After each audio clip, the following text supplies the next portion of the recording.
They've been hunting for as long as humans were a species. Since the native days, hunting has been a good thing. Kind of helps you feel like you have a sense of purpose and belonging again. One chance in a lifetime. It's because of hunters that they exist and that they're there for people to enjoy, for all Americans.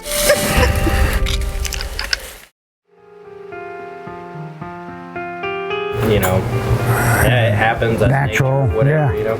Day 2 and clear skies means it's still bitter cold outside. Hopefully the deer will be moving. There you go. They do not stick around very long. If they know they're being watched, they leave pretty quick. If you get 500 or 600 yards from them here and they see you, you're not going to have much time to decide whether you want to shoot one or not, because they're going to decide for you. And you got to be sneaky and you got to be sort of deliberate, but you got to be smart about how you get close to these deer, or you're not going to get close to them at all. There are some similarities between mule deer hunting and mule deer photography. You definitely want to approach it similar. You want to find out where the deer are before you get close to them or try to get close to them. Binoculars, spotting scopes, you know, looking over the landscape, trying to figure out where they are, and then put together a strategy for how to get close to them.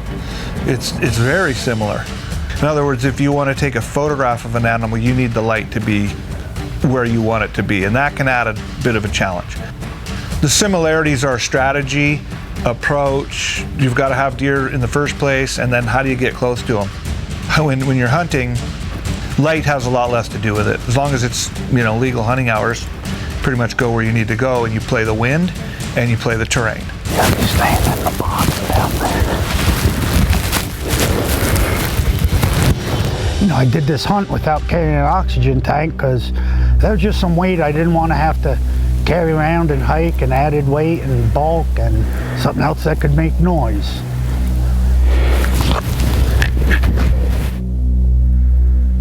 A yearling buck, not what we're looking for. 50 yards away, broadside. Yeah, the big one seemed to got up through there. Yeah, he got up there. He's up in there somewhere. Must have got ahead of us.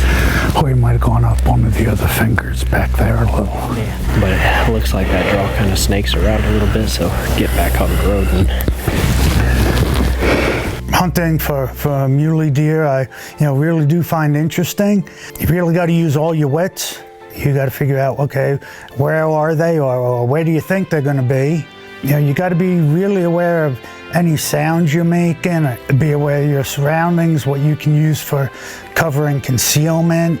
You know, you want to watch wind directions. You know, you don't want them to be able to smell you. Voices, even whispers, travel over flat land a long distance. You know, it is an adrenaline rush. It's a fun challenge. One guy's taking off. Sometimes it's a frustrating challenge. When Custer's last stand was 1876, after that battle, so they sent General Miles, one of his lieutenants was Lieutenant Baldwin. They sent him out to Miles City to put the natives on the reservations. And right here on this location, Section 21, is where they clashed with Sitting Bull. It's Veterans Day. You couldn't be prouder to be able to do that, because someone like Mike that went and gave everything, almost gave it all.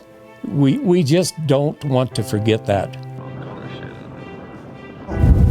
During this hunt, happens to be during Veterans Day, and honoring the veterans past and present for their service and sacrifices that they've made to this country, to allow us to have these opportunities to enjoy these lands freely and openly. Tom, as a token of my sincere appreciation for you setting up this opportunity for me to be involved and to be able to hunt out here on these lands. I have a flag here that I carried on a mission with me in my vehicle in Iraq. It's one of the times periods of time when I actually got blown up 3 times in less than 36 hours. So I would like to give it to you. You're welcome, Tom. Thank you. For all your service, man. Appreciate it. Thank you. Thank you. And thank you very much for the opportunity. Warriors and veterans that we have, they've done so much for our country to keep us free.